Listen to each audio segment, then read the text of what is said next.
So today is Friday, May 8th, approximately 10:21 a.m. And my name is Magnus Kania. I'm here with the Santa Ana Oral History Project. Ma'am, can you please introduce yourself? Yes, my name is Dorothy Mulkey. All right, Miss Mulkey, can you please tell me about just your early life? My early life? Well, my early life began in a little place called Arlington, Kentucky. It's a metropolis of 2,900 people, and it's a coal mining area where everyone knew everybody. And as a young kid, I was always kind of adventurous, but in my teen years, we would walk, quote unquote, to this club that was about maybe 3 miles from the house. And depending upon what neighbor was watching, they could tell you what time you came in, what you were wearing, and who dropped you off. So it was that kind of environment that I grew up with, where everybody kept tight reins on you.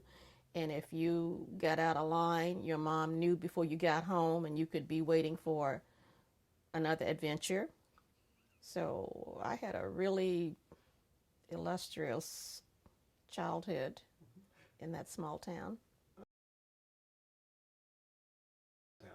Well, I remember that it was a coal mining area, and we had one bank, one post office, and one general store. And at the store, if we wanted to buy ice cream, we couldn't sit at the counter. We had to wait at the end of the counter while they got the ice cream. We paid with the same money, but we were not allowed to sit there. I remember that distinctly.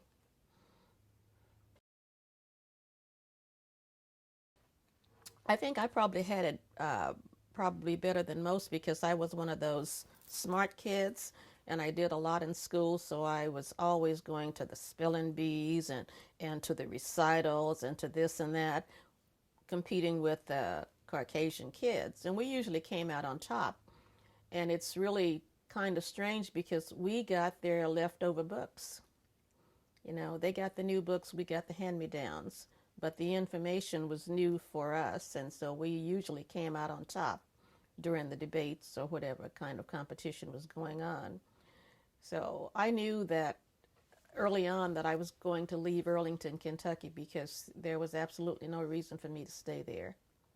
The only industry was mining or a school teacher, and I didn't have the physique to be a miner. And the school teachers, unless they died, they stayed in from day one till the end of time. There was my dad, my mom, my brother, who was 5 years older, and myself. We had a little house on 3 acres of property. My dad, coal miner, he was also a professional gardener. My dad was a tiny man, about 5'5". He probably weighed 140 pounds, but he had one of those little riding lawnmowers, and he cut all the grass. He did the plumbing. He built buildings. He had maybe a fifth grade education, but he built the smokehouse to smoke the meat from the hogs that we slaughtered. He just did so much. And then my mom was a domestic homemaker. She never worked. She didn't have to because we we had a lot to eat and a little bit of money, not much, but enough to get by with. But and I followed her in the kitchen. I was cooking from the time I was 5 until by the time I was 10, I could cook a whole meal, everything, the cakes, the roast, everything. So I'm pretty self-sufficient as a little kid because I knew that I would need that when I left. So I told her, I must have been about maybe 6 or 7. I said, when I'm 18, I'm out of here. She goes, where are you going? I said, I don't know, but I'm out of here. This is not my cup of tea. I don't want to drink it any longer. So I graduated from high school on a Friday. I had my birthday on May 2nd. I graduated from high school on the 15th, and on the 17th I left, and I've not lived at home since. Well, I really didn't have a location in mind, but I knew that in Kentucky, the weather was cold. I was too little. I froze in the wintertime. In the summertime, the mosquitoes came and they ate me alive, and I knew there was better weather somewhere else. So my cousin and I, we were the same age, and Sandra, and by the time we had gotten into high school, she said, I think I'm going to join the Army because she needed to get away too. So the two of us decided we'd go into the military. Well, I chose the Navy because the Navy blue was more flattering to me than the Army brown. So she went in the Army, I went in the Navy, right? And so after my 2 years was up, it's when I met my husband. So I had 1 year to go, he had two. So we stayed on the East Coast till he was out, and then we drove to California because his dad lived in Santa Ana. And that's how I ended up here. Okay, we were in the Navy, and once again, the full time job wasn't enough for me, so I worked part time at the base library. What base was this? Sorry. This was Newport, Rhode Island. Newport, Rhode Island is a training center for the officers. And the Waves Barrack, there was an intersection like a road, and then here was the men's barracks for training officers. And so because I worked at the base library, I knew everybody that came in. So one of my best friends told me that his friend was coming in from Italy. He was on the USS Independence. It was a aircraft carrier that housed 5,500 men. So let's see, my hometown was 2,900. His ship was 5,500.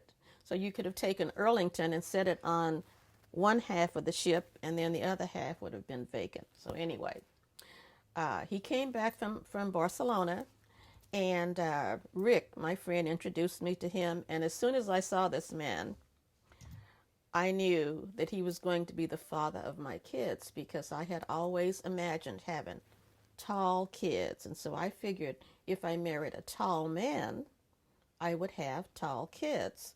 So he didn't know this, but as soon as I saw him, I'm going, it's him. So I played hard to get. That's what you do, you know. And then he got the message, and by the time he had asked me to marry him, I had it all figured out. I have 3 kids, I'm going to do this, they're going to be tall. And sure enough, I had 3 kids, and they're all tall. My youngest daughter is 6 feet. The oldest daughter is 5'9", and then the middle daughter is like 5'7". So they're here, and here I am. But I got what I wanted. Well, like I said, my parents, my dad was a coal miner. He was the only one that was working. And when I graduated high school, I got a scholarship from Kentucky State College. But I didn't want the burden of the finances to overwhelm them, even though they were willing. And that was my reason for going into the military. I knew if I went in there, I could pay my own way. Roughly around what year was this? And was the GI Bill still pretty much in effect then? Oh, absolutely. I'd have checked all that out. Yeah, we didn't have internet, but we checked it out. Yeah, that was 1959. So my tour was from 1959 February to February of 1962.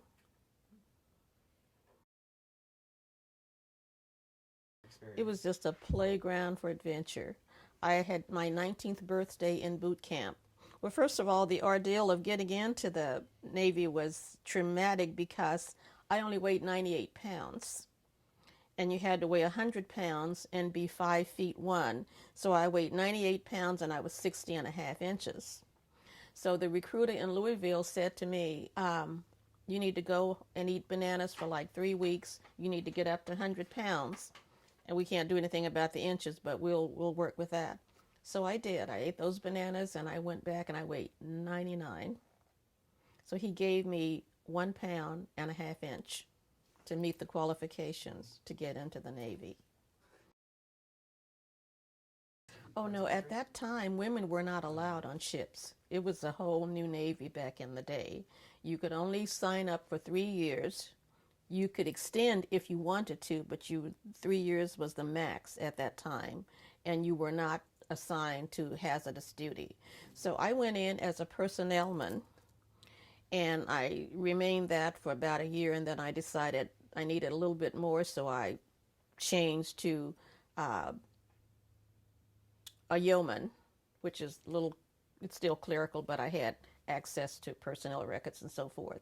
But mainly, I did a lot of politicking in the Navy because I became a cheerleader for the football team, and I'm still working at the base library. But now I'm also working at the base movie because they needed ushers, and I could do that. I could hold my little flashlight and do that little thing. And so I got a lot of special assignments because they like aggressive people, and they can just like pick you out of a crowd. So I got to do a lot of special duties. I also got to march in most of the parades. Have you ever marched behind a horse? You can't change. You have to go straight ahead. And that was okay. You know, it was fine. But I love the Navy, and I spent my 3 years, and it was worth it because the benefits that I'm reaping right now still as a result of that 3-year stint.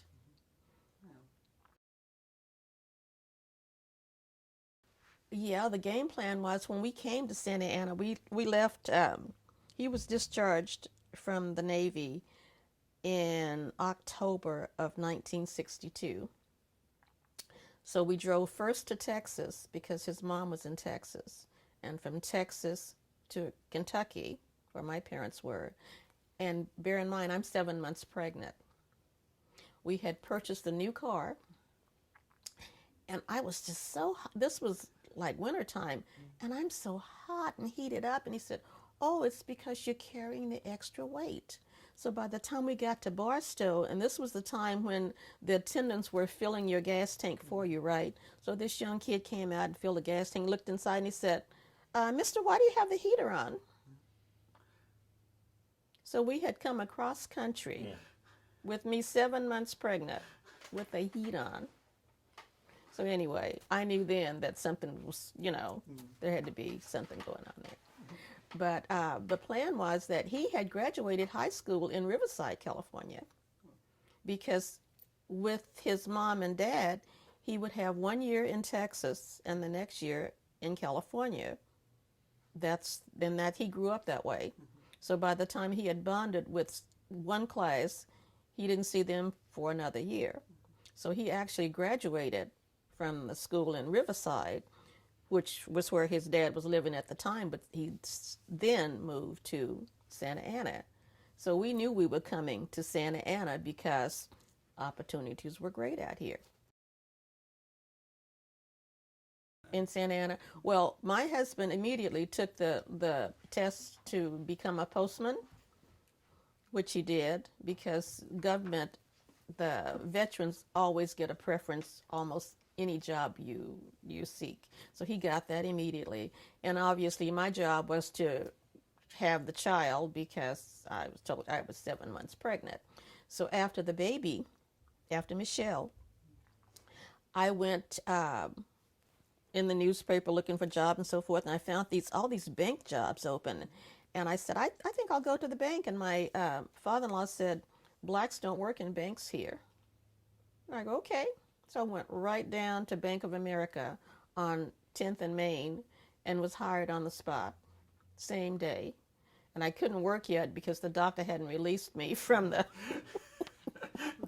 So they had to wait until... But just to prove a point, I knew absolutely nothing about banking, but I talked to the operations manager and I said, "I don't know what you do, but whatever it is, I'm a fast learner." And he said, "Okay, we'll do it." And so I worked Bank of America maybe a year and a half, and I wasn't making enough money because the babysitter was actually taking home more than I was keeping.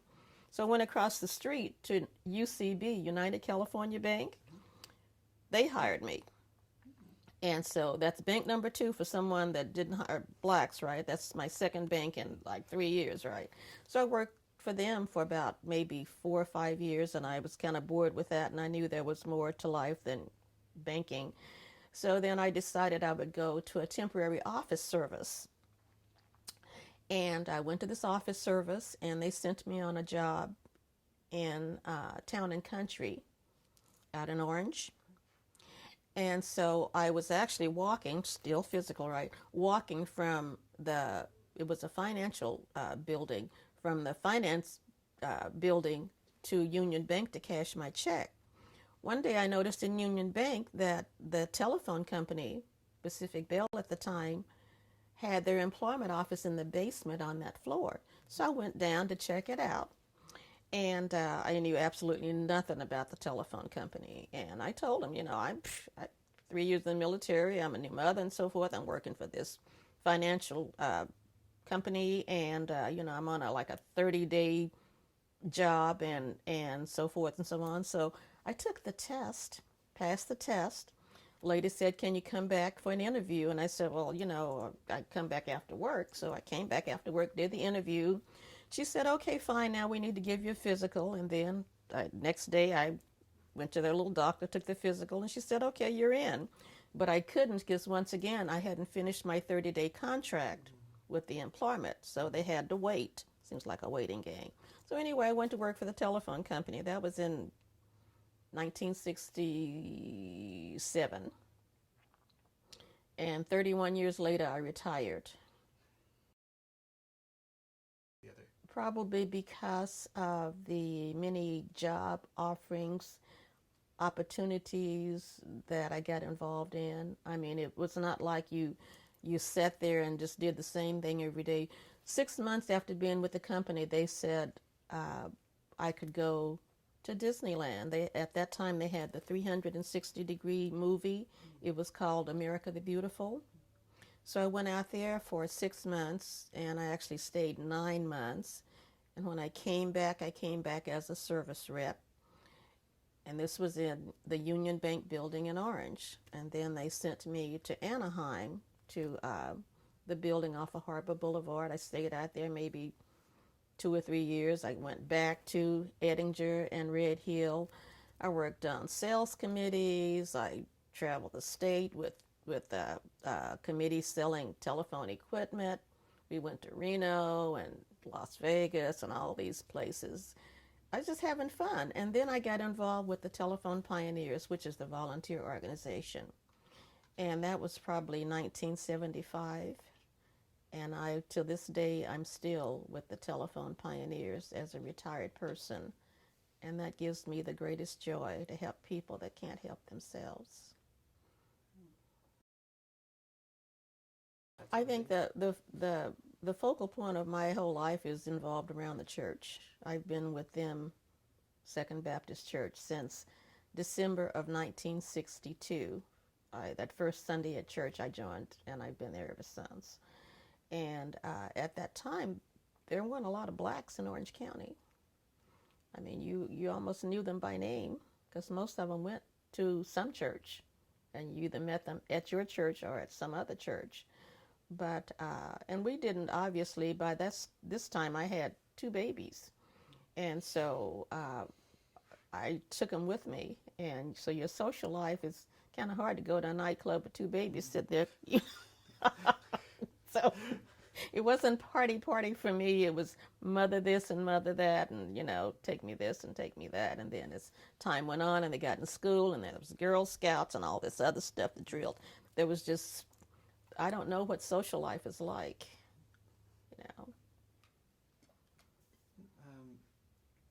Well, it's really funny, all these stories. My oldest daughter, Michelle, she was kind of smart. And so I decided that she needed to go to a Christian school instead of public school. So at that time, there was Hawthorne Christian School available, where they picked them up and brought them back, and she wore the little uniform and so forth and so on. And then one day she got off the bus, and she had been crying. She had just cried, and her eyes were all red. And I said, what is wrong with you? She goes, Mommy, she said, little Timmy or whatever told me I was black, and he said it was a bad thing. She didn't know that she was black. We had never talked about it, but he said it in such a way that it was a put down. And she asked me, she goes, is it bad that we're black? And I said, well, no. I said, actually, it's a good thing because God actually made us in all colors. And I explained, some are black, some are brown, some are kind of mixed up and so forth and so on. So little Timmy has a few problems. Just don't worry about him. It'll be okay. And so by the time I had the second child, she too went to the same little Christian school. And I kept them there until they were both in 3rd grade. And by that time, the dollar had kind of deflated, and we were not the way we were. So that's when I took them out and put them in public school. But they were already well ahead because I had the time to spend with the kids, and so I kind of drilled them like my mom drilled me. They had the library background. Yes, yeah, they know this. They know this place. It was like the second home. Oh. Yeah. So, oh. Well, yeah. Actually, what happened is that it was a Saturday morning, and normally I go to the beauty shop every other Saturday morning, and so that Saturday was no exception. I was at this shop on 5th and Bristol called the Cut and Curl. And actually, I was under the shampoo bowl, and this lady's talking to me, just soap all in my ears and so forth. She goes, "Oh, Miss Mulkey, how's it going?" And I said, "Well, it'd be really good, except the baby was now 3 months old, and we're still living with my in-laws, and the house was 3 bedrooms and 1 kitchen." And I said, one kitchen just isn't big enough for 2 adult women. We always have conflicts on this and that and so forth and so on. And so she said, "Well, have you looked at apartments?" And I go, "Well, yeah, but I didn't want Little Texas. That the apartments weren't nice, and I didn't like the options." And so she said, "Well, maybe we can help you." And so anyway, I checked the register, Orange County Register, and there were lots and lots of apartments that were really close to where we wanted to go. And I had my husband check them out because he was a mailman, and they just happened to be on his route.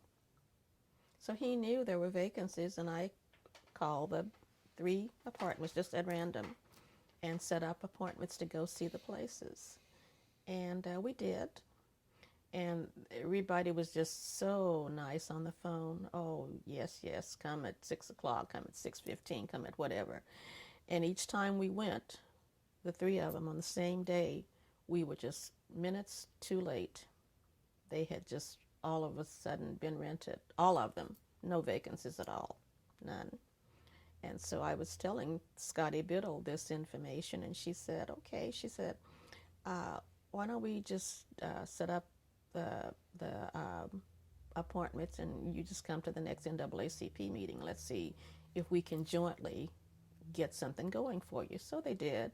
Actually, he and I went, and we just sat there because they just had all this dialogue between them, and I'm going, most of the time I didn't know what they're talking about. I'm going, I thought I was coming to get them anyway.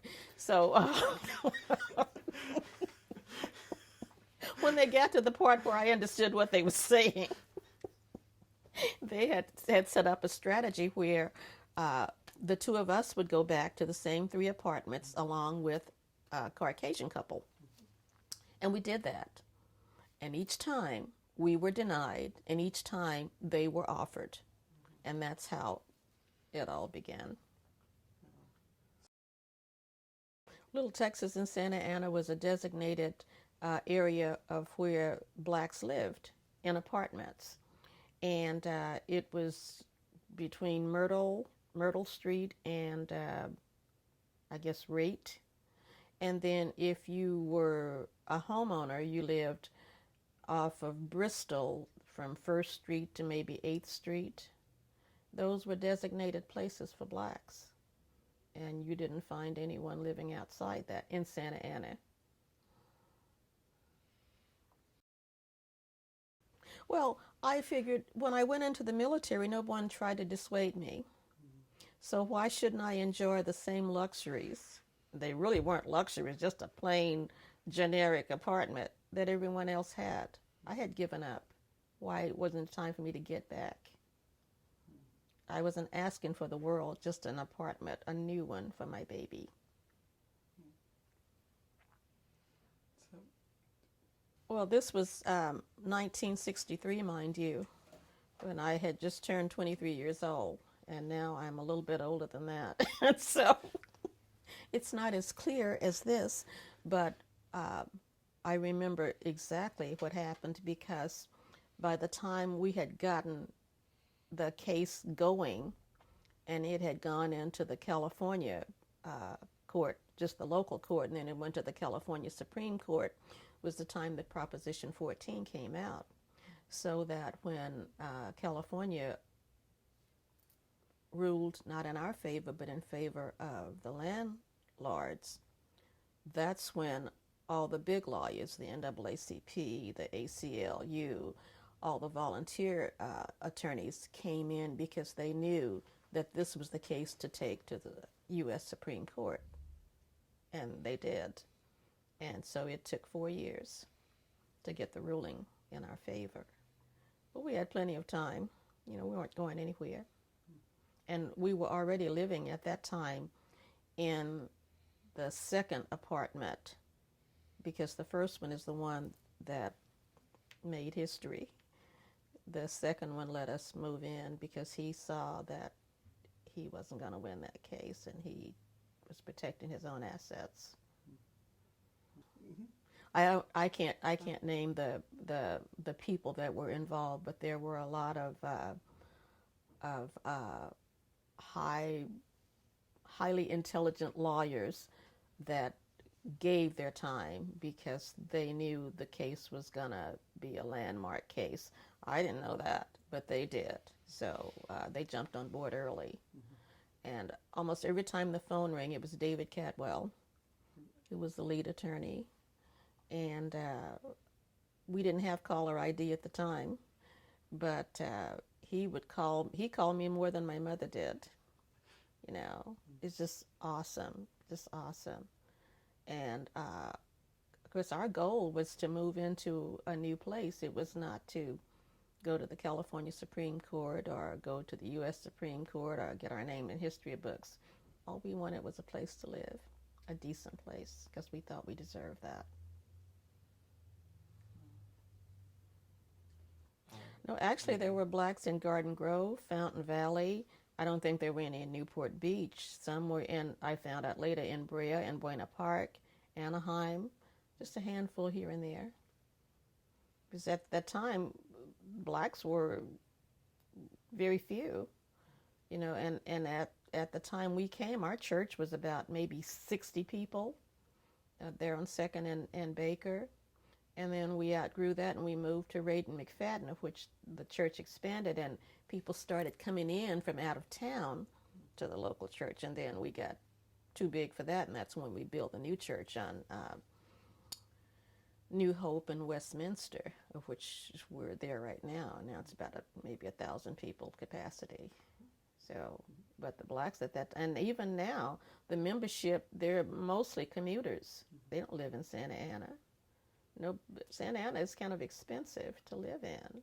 So they live in Ontario, they live in Riverside County, a lot drive in from Corona. They're just kind of all over. Well, when I came to Santa Ana, I joined that church in December of 1962. The building on 2nd and Baker was about the size of a large house, but it was self-contained. I remember that almost every Sunday after church, someone was in that kitchen cooking fried chicken. That's one of the reasons. No, I'm just kidding. But even then, the blacks, like I said, the blacks in Santa Ana just weren't a lot. And then when we outgrew that site and moved to Raid and McFadden, which was a bigger building, we had, it was like a magnet. People heard about this church, they have a little pink church on the corner. And then the fire marshal was always there because people were always double parked in the parking lot. He goes, "There's a disaster, you can't get out." I'm going, "Yeah, but it's not going to be a disaster, and so forth and so on." So we knew that we were suffering from growing pains there, so that by the time we built this building on A New Hope in Westminster, we did that on purpose because we wanted to become a multicultural church, not a black church. And it's happened. It's happened. So now we're well on our way. Well, we didn't have to worry because the black businesses in Santa Ana were few. There was a fish market. I guess it was a fish market restaurant, You Buy, We Fry, Tippins, that we just loved. But obviously he couldn't stay in business because we didn't support him enough to be open long enough to survive. And then the only business that has survived all these years is the barbecue place, Burrell's Barbecue, down on 3rd Street. And then the blacks own maybe a little shoe shine stand or the beauty shops or whatever, but not a lot of business. There's power in ownership, and if you don't have that power, then somebody else takes over. So I think that I know for a fact that in Santa Ana, it's Latino and now it's Asian. And these are the people that own the business, and that's where the power is. I mean, you can look at your local elections and tell that. A lot of my friends are Latinos because I met when I worked for both banks. Uh, I had a lot of Spanish friends, and it was really kind of encouraging to listen to their stories to know that we were not alone when it came to prejudice. I mean, I was told stories of families in Santa Ana, of which the dad was a school teacher, that they were restricted to where they could live also. And even at the school, he was discriminated against. So we weren't the only people of color that had adversities. Other people have them too. And then I had one Jewish friend, and some of the stories he told me they're just mind-boggling, because you don't really think about other than yourself when you're going through. You think you're the only one, but you're not. But discrimination comes in the form of people that are handicapped, people that have a speech impediment. If you can just be different, and somebody's going to discriminate against you. I mean, little kids, they discriminate if he's too tall or he's too short, or his mom's fat. Kids can be just really cruel, but they get it from home. So we're not the only people that have problems, and I recognize that, and I have empathy for them too. I was still at United California Bank, and I got a call from David Cadwell, and he said, "It's over, we won." And I thought I could make it through the day, but I couldn't because my emotions were playing havoc with me. So I told the operations manager, I didn't tell him what had happened. I just said, I've got a personal thing going on, and I'm going to have to leave. And he said, okay. Because I was always at work. I never left. So I went home, and the media was all over the place. There were people from Channel 2, Channel 5, Channel 7. It was like just a swarm of bees waiting. And I actually got home before my husband, and they met him at the door. So it was like all these years of inactivity, and now that we won, now you're interested. That was like I said, I'm older now. I'm 27 years old, and so. But I just think back to the time when we were threatened, and we were told to stay in our place, and all the harassment, I thought had come to an end, but it hadn't. We had just won the case.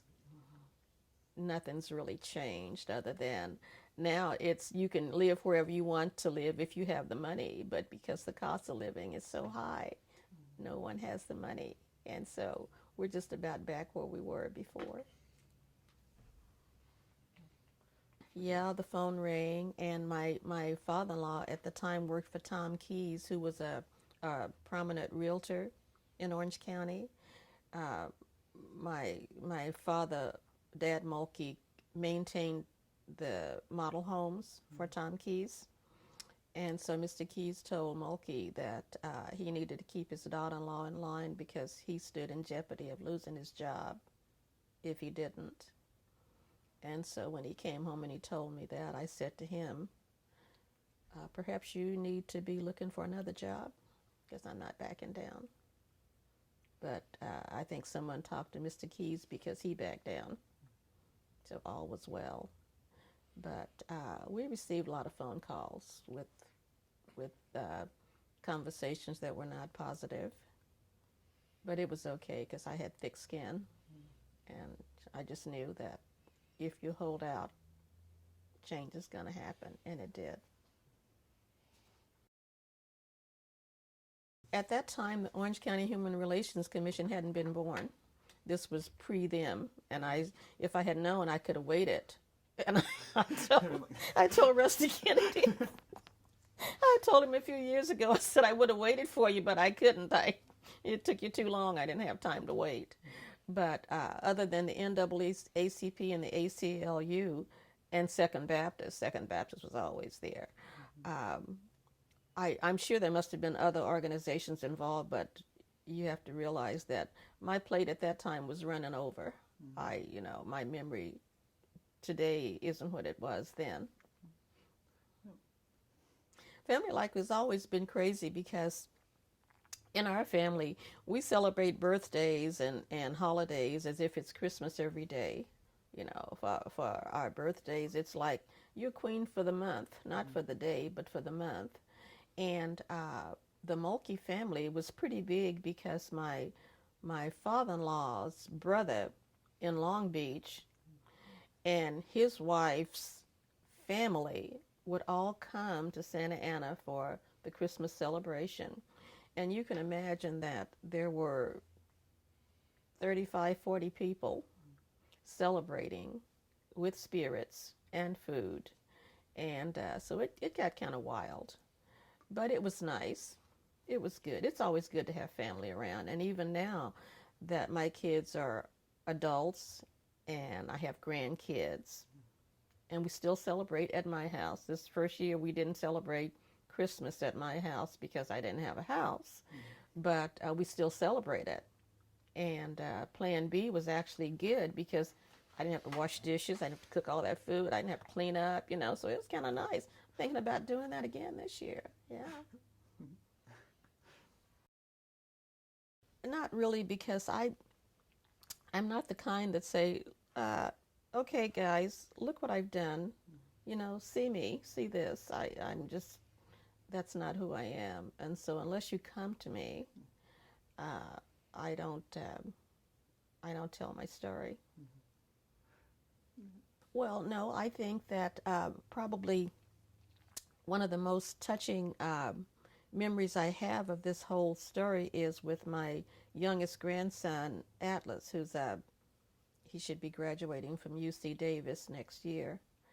He was a senior at Segerstrom's High School, and they were doing this piece about your hero. And he approached me and he said, "Grandma, can I ask you something?" Well, when they say that, I know something's up. He goes, "Well, we're doing this thing in our class, and we have to do a filming about the heroes, and can you be my hero?" I'm going, "What?" He goes, "Well, yeah, I wanna film you about your case and so forth and so on." And I'm going, "Of all the people, can't you find anybody else? He goes, "I want to film you." So he and 3 of his little buddies, I got a conference room at our church, and they came, and I suggested to him in advance that he have his list of questions so he wouldn't look foolish on the screen, and he did. And it was about maybe a 6-minute little video. And afterwards, I just got so caught up in it. He aced it, obviously. And but that because these teenagers, you hear about them doing this, and they're into drugs, or they're into this and so forth. But whatever I want, and I drag them to all of my volunteer things. They do the heavy work, and they do this, and they do eggs, and they do bags, and they do it all. And he's been doing this since he was just a little kid, But for him to think that much of me to want to do this for his presentation just overwhelmed me. And I'm saying, if nothing else good came out of it, at least I know, that's permanent.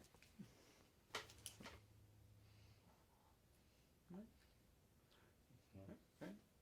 Well, Dorothy, thank you for your time. Did I pass? No,